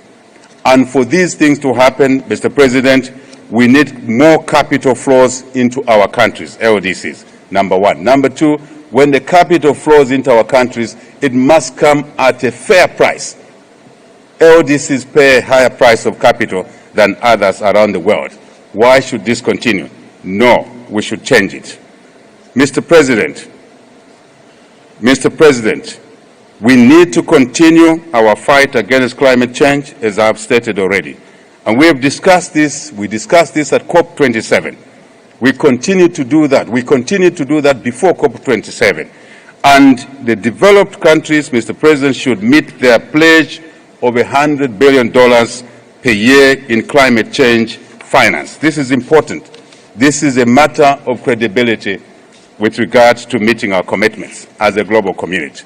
We are therefore hopeful that COP28 in the United Arab Emirates this year will be the game changer with regard to actioning on commitments that are made.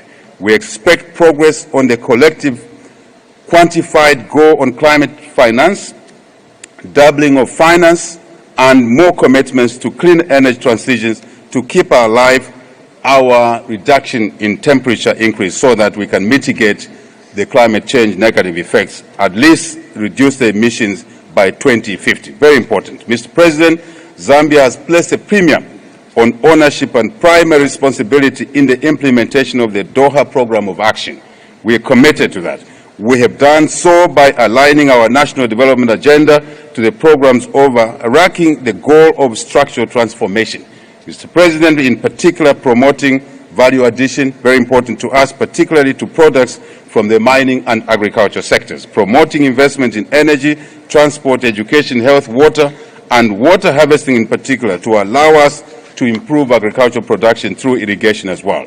Encouraging partnerships for technology transfer, digital collectivity, and growth of small and medium enterprises is important to us, including the efforts, improving efforts towards ensuring environmental sustainability and reducing the associated risks, Mr. President.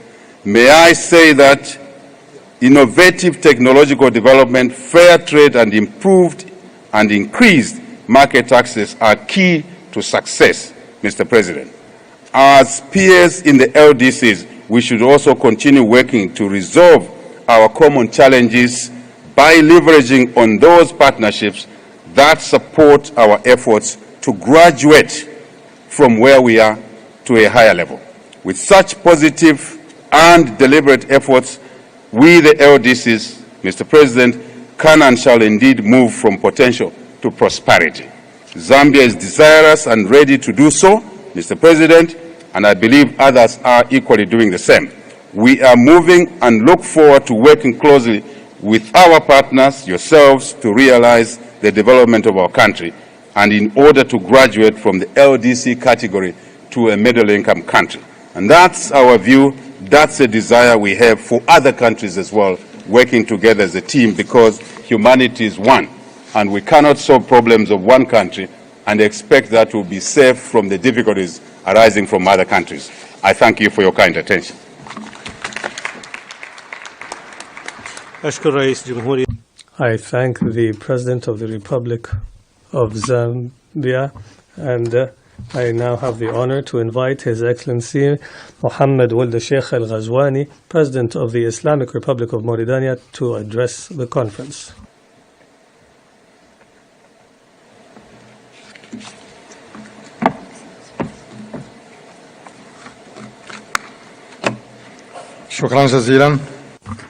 Thank you very much. In the name of God, most gracious, most merciful. Your Highness, Your Highnesses, Your Excellencies,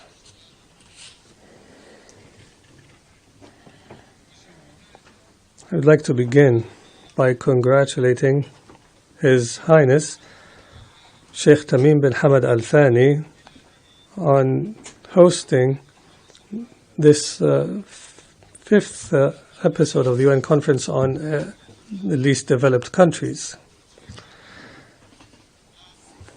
We thank him and thank everything that has been provided for us since we have arrived in terms of warm hospitality. I would also like to thank Mr. Antonio Guterres and thank the UN agencies mandated to work on the least developed countries for the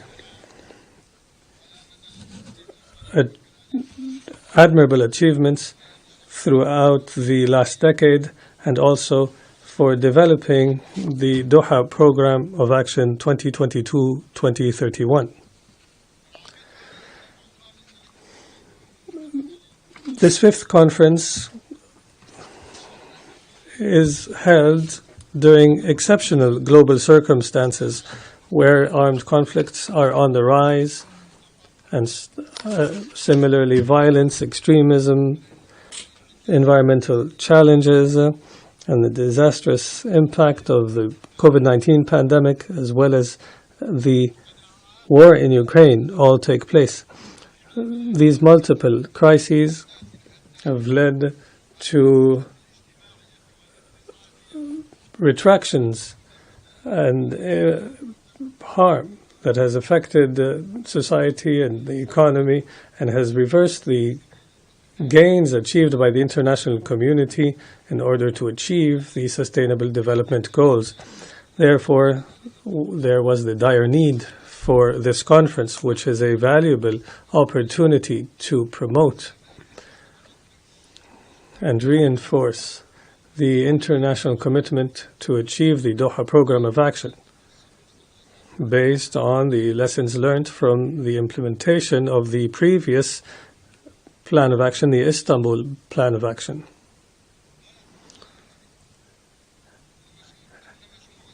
Everyone knows that the LDC group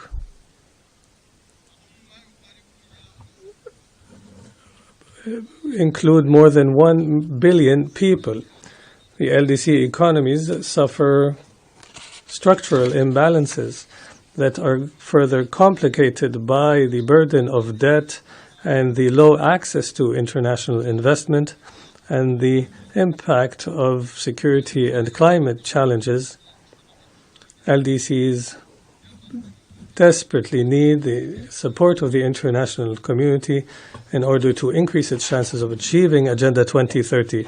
It is true that the international support for the LDCs has contributed to achieving some positive results, such as, for example, 3 states, not many states, have been able to graduate from this category.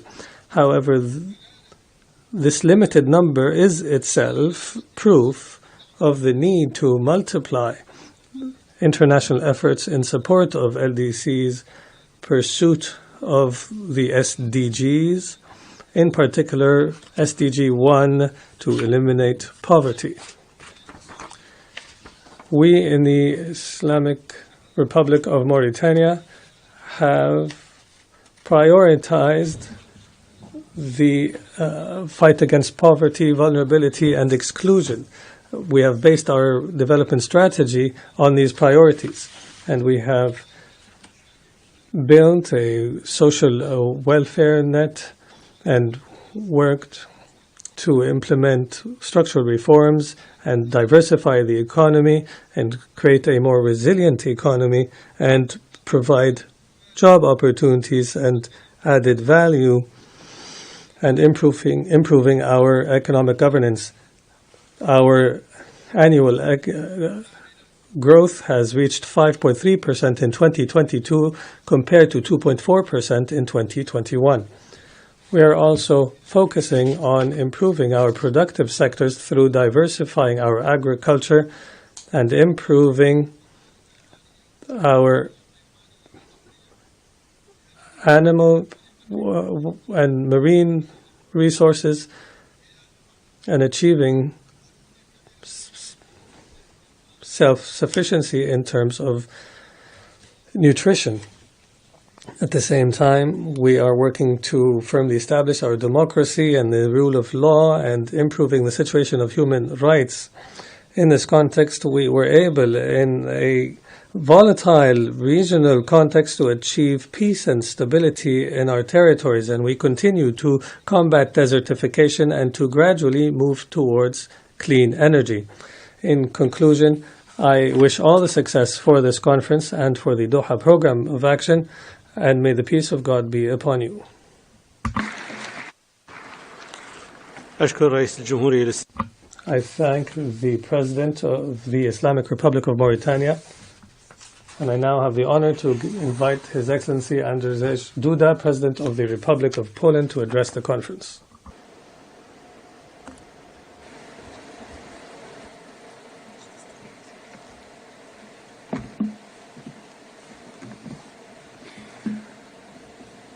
Mr. President, Excellencies, distinguished delegates, ladies and gentlemen, it is fortunate that we can meet at the UN conference dealing with such an important issue as aid to the least developed countries. I appear before you as a president of the country on whose borders a brutal neo-colonial war is now taking place. Yes, the Russian aggression against Ukraine is a neo-colonial war. The empire has invited a neighboring country to seize its lands and its hidden wealth and profit from it. But the empire is also kidnapping people, including children, and sending them deep into Russia. Ukrainian estimates that more than 100,000 children have been abducted by the Russians. And those who refuse to submit to its will, the empire kills. Does this not sound familiar to you, ladies and gentlemen? Has this not been the history of many of your countries? I'm open about it, because Poland itself was a victim of brutal policies pursued by neighboring empires. Today, we are counted among the developed countries. But due to our dramatic past experiences, I feel obliged to speak out loud about the need for solidarity between the developed North and the global South. This is likewise an obligation to oppose scenarios where one strong state seeks to dominate other countries by imposing its will on them or by restoring to an overt assault. Poland advocates cooperation of equal sovereign states, advocates multilateralism. For history is teaching us that only equality of all states before international law and absolute adherence thereto are best safeguards of peace, security, and economic development. Obviously, it is not easy to achieve, but there is no third way. Poland's stance has been and continues to reaffirm the primacy of international law in relations among states. Ladies and gentlemen, I'm fully aware of the challenges arising in other parts of the world. Moreover, I'm also conscious of the expectations that the countries of the global South have vis-à-vis the rich North, which I feel I am representing. I realize that the scale of the challenges is enormous. It's not only the Russian war in Ukraine, but also the protracted instability in Yemen, Syria, or Afghanistan. It is also the growing number of refugees and internally displaced persons. We are talking about over 100 million people, most of them women and children. It's also natural disasters such as severe droughts and floods in Pakistan and South Sudan, and earthquakes in Syria and Turkey.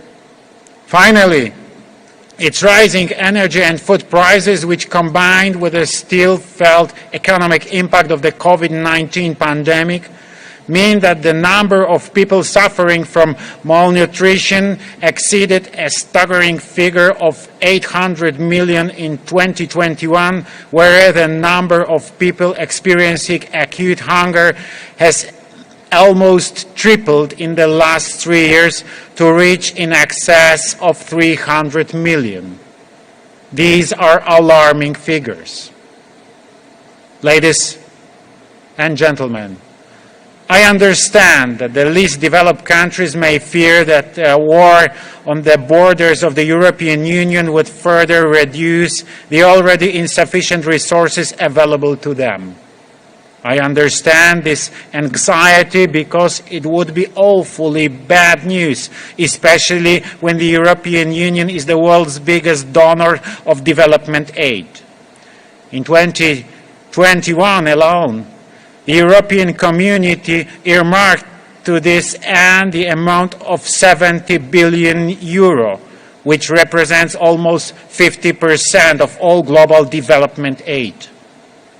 As President of the EU's 6 largest member states, I will strive to make sure that the challenges faced by the least developed countries remain high on the EU list of priorities. That's why I support the EU decision to allocate more than 2 billion euro to help developing countries, mainly in Africa, fight hunger. In addition, we as Poland are making efforts to rebuild the supply chains of Ukrainian grain in order to alleviate the food crisis, which has mainly affected the least developed countries. In stark opposition to the Russian narrative, it's precisely President Putin's decision to launch an aggression on Ukraine that comes as a heavy blow to global economy. It impedes global GDP growth and pushes up prices of many goods. Unfortunately, economic impact of the war are felt more and more distinctly, not only in Europe, but on other continents, including Africa, Asia, and the Middle East, and least developed countries in particular.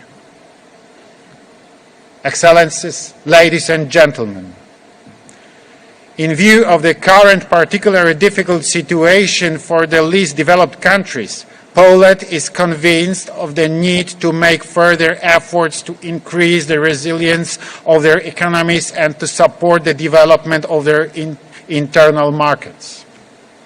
This is why we led to our support to the Doha Programme of Action for the least developed countries for the decade 2021-2031. I do hope that this will contribute to visible reduction of disparities, to the harnessing of the potential represented by women and girls on the way to economic and social development of their respective countries, and also to the engagement of local communities for lasting peace and sustainable growth. We also realize the growing need for long-term support to reduce the vulnerability of developing countries to external crises, food, energy, and climate. On the last point here, noteworthy is the idea of just transition, where economic changes needed to protect the climate should take human dimension into account. In addition, for many years, we have been implementing assistance projects in the areas of education, access to healthcare, and support for entrepreneurship. So I would like to underscore that we are open to cooperation and are happy to share our solution and experiences.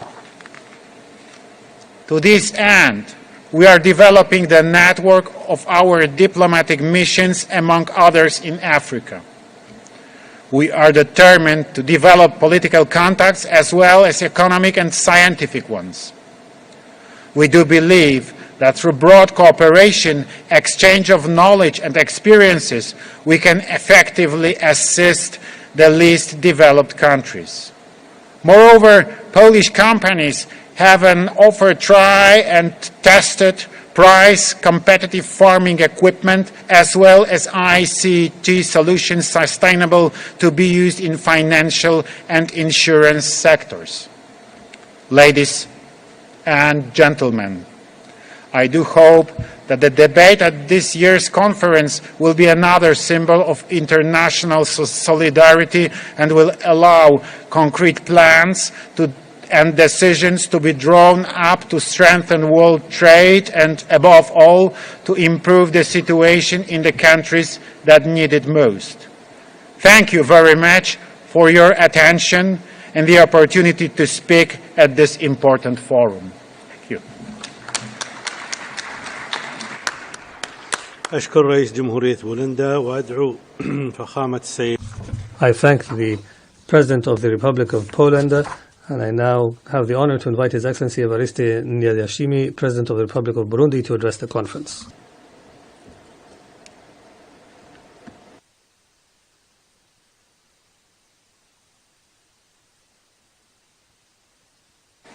Thank you, Mr. President. Au nom du Seigneur, le Tout-Puissant. In the name of the Lord, the All-Merciful, the Almighty, Your Excellency, the President of the Fifth Conference, Your Majesties, ladies and gentlemen, heads of state and government, distinguished guests. I would like to begin by once again expressing the most friendly greetings of the people of Burundi. I also express my gratitude once again to the state of Qatar for its hospitality and its growing leadership on the international arena, which is reflected in the adoption of the Doha Program of Action. Excellencies, ladies and gentlemen,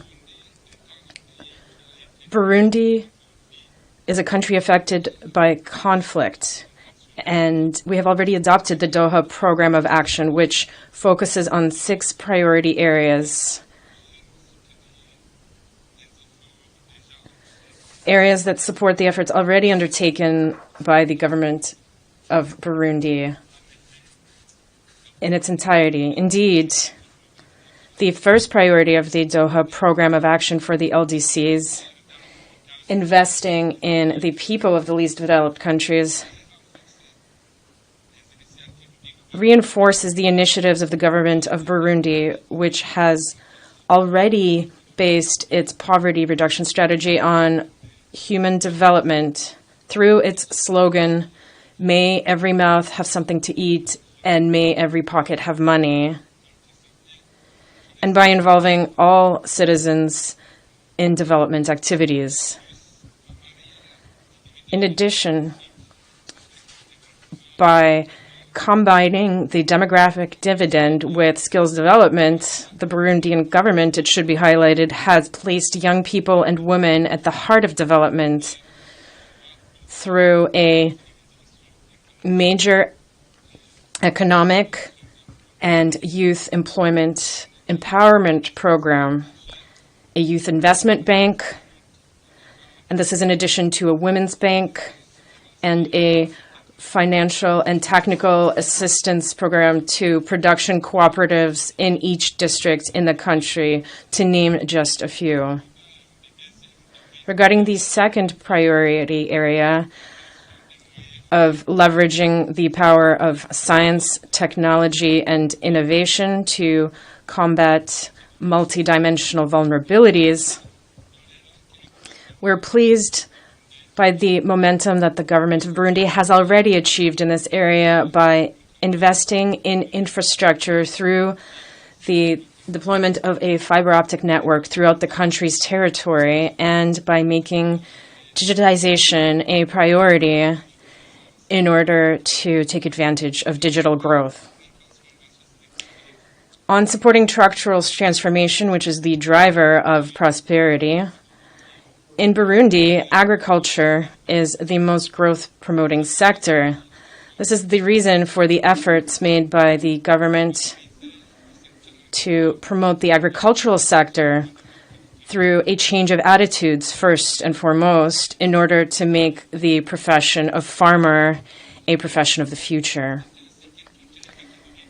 Thus, all sectors of Burundian society have been mobilized to strengthen the agricultural value chain. Foreign investors, too, are welcome in this chain as part of what we have called investor agricultural cooperative partnerships in order to facilitate the efficient mobilization of labor for economic operators.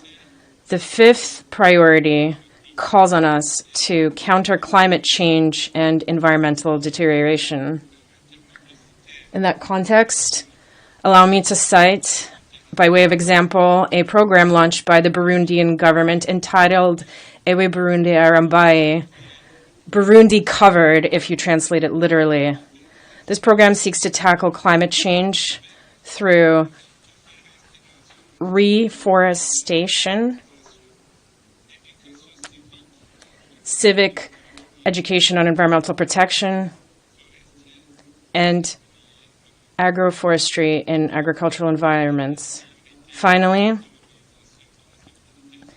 the last priority of mobilizing international solidarity, global partnerships, and innovative tools and instruments on the path to sustainable graduation gives us hope for the least developed countries because there is strength in unity. I believe that today the whole world has its eyes on the state of Qatar. Now is the time for advanced countries to realize that it is time to support the development initiatives and programs in our countries in order to boost our economies. This is a particular hope for Burundi, for the international community, and all the other LDCs which are looking forward already to the next 10 years. And I can assure you that Burundi does not see itself as a poor country. We are not a poor country because we have ample development opportunities. What we lack is startup capital. I would thus like to conclude with a sincere appeal to advanced countries to support us on this path to significantly reducing our degree of vulnerability and help us achieve the Sustainable Development Goals. Thank you for your kind attention.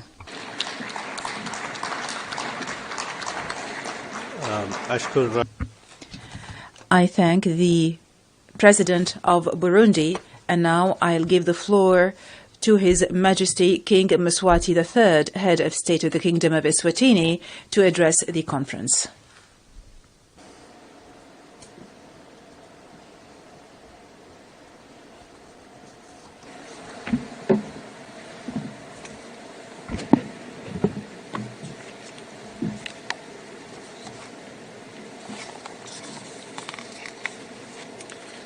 His Highness the Emir of the State of Qatar, Your Excellencies, Heads of State and Government, UN Secretary General, Chairperson of the Group of Least Developed Countries, ladies and gentlemen.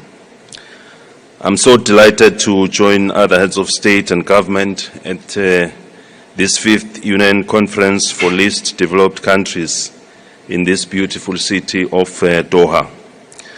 We are meeting here after the world has experienced natural disasters, conflicts, as well as the COVID-19 pandemic, as we extend our sympathy to all those who have been affected.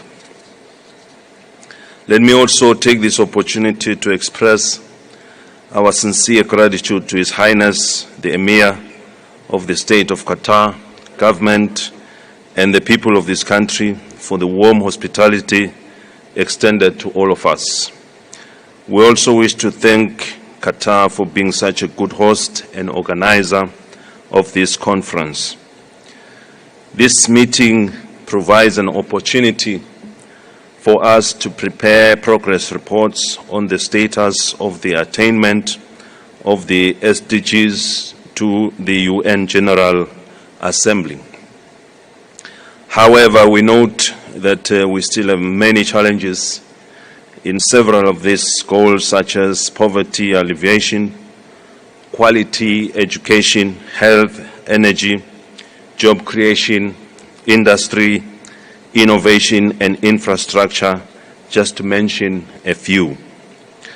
Although the kingdom has passed the stage of being a low-developed country, the challenges we face as a meekly income remain similar. We note with concern that some of the countries that had previously graduated from the LDCs category have been greatly hit by the health and socio-economic crisis. There is an urgent need to ensure that these countries are supported to enable them to remain in their elevated status and are cushioned against external shocks. We now found ourselves facing daunting challenges in creating an enabling environment for our people to live in, as Eswatini has experienced a massive reduction in development aid assistance. We therefore appeal to the international community to give us more financial and technical support in order for us to achieve these targets. The Kingdom of Eswatini has devised a post-COVID-19 economic recovery plan with the support of the UN. A part of our plan is strengthening the health sector systems through, but not limited to, hiring of medical personnel so that every citizen has access to quality health services. We further invite investment in the pharmaceutical sector to set up plant in the Kingdom. We are also establishing the National Agriculture Development Fund, which will support smaller-holder farmers and aspiring Emaswati with skills and capital for green technologies and farming startup parks. The Kingdom has also made significant efforts to develop knowledge-based systems for addressing poverty-related challenges. The Kingdom of Eswatini is climatically vulnerable and has experienced significant variations in rainfall patterns, higher temperatures, and increases in frequency and intensity of severe weather events such as droughts, floods, and cyclones. Although Eswatini only emits 0.007% of global carbon emissions, we have committed to climate change mitigation and adaptation through an ambitious national determined contribution. Further, the energy sector provides several opportunities for investment as the country seeks to attain its energy security. Our government is also pursuing the development of a strategical oil reserve facility to secure our fuel sufficiency, and we are looking for partners to supply the product. These projects are aimed at creating decent jobs for our people, which is one of the key targets for SDGs. Digital transformation is a driving force for the innovative, inclusive, and sustainable growth that has reshaped the global economy. There is an urgent need to achieve universal broadband access, particularly in LDCs. The ICT sector is therefore plays an important role in creating future jobs, namely cloud computing, digital marketing, machine learning, artificial intelligence, augmented reality, software development, among others. Integral to this is the development of research institutions that can help mainstream technology and harness innovation to uplift our people. Eswatini has invested considerable in this regard. Last year, through a partnership with the UNDP, we launched a youth empowerment program which will focus on economic empowerment, entrepreneurship, education, skills development, health, and the well-being of young people. We believe this program, which has the support of the private sector, will make a significant impact on job creation in the country. In conclusion, the Kingdom of Eswatini will continue to work on its ambitious objectives of transforming the economy towards a self-sustained development and the attainment of the SDGs. I thank you. May Almighty God bless us all.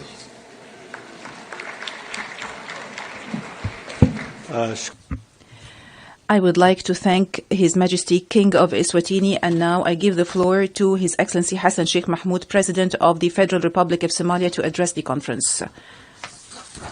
Your Excellency, you have the floor.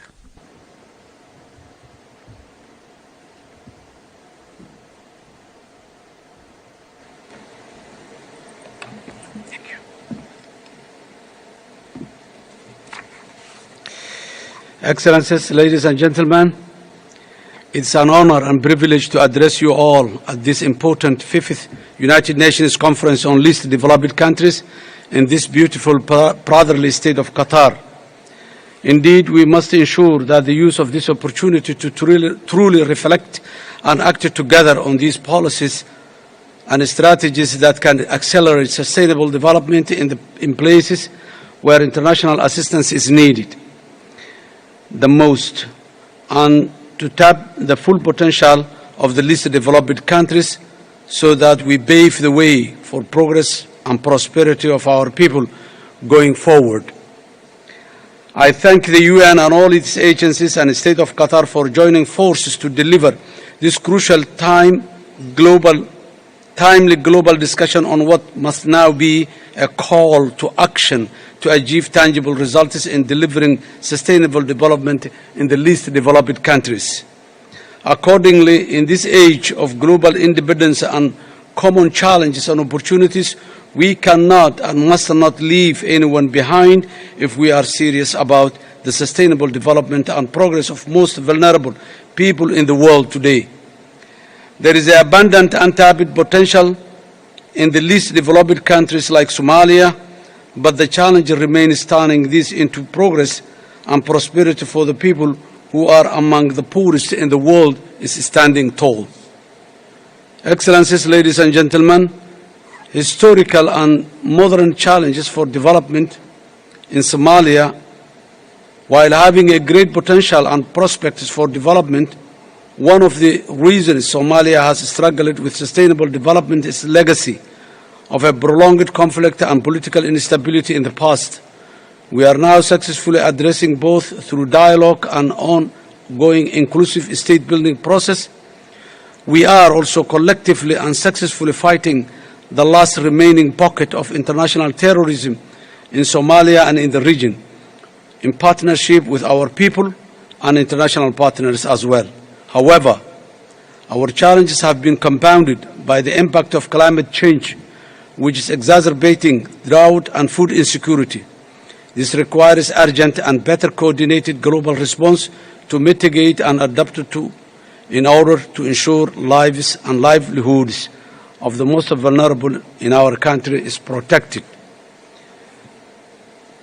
The COVID-19 pandemic impacted Somalia heavily, and we learned the centrality of a social protection system to cope with the future global shocks. Accordingly, we are working tirelessly to grow the economy, create jobs, and raise domestic revenue, but there is not yet the strong financial social safety net that other developing nations have enjoyed. However, there was and is a strong sense of community, resilience, and burden sharing like in most of other least developed countries that helped us cope with the COVID-19 pandemic. This sense of community must be recognized as a strength and acknowledged in the design of all international development projects through prioritizing local needs, expertise, and job creation as emphasized in Somalia's National Development Plan.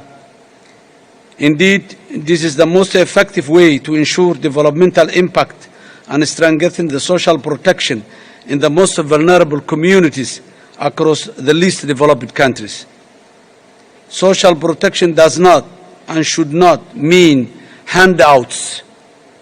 It is about creating opportunities for self-respect, dignity, and sufficiency which build on the existing communal resources and resilience. In Somalia, we are determined to make the leap from simple potential to prosperity in a manner that benefits our people and play to our national strengths.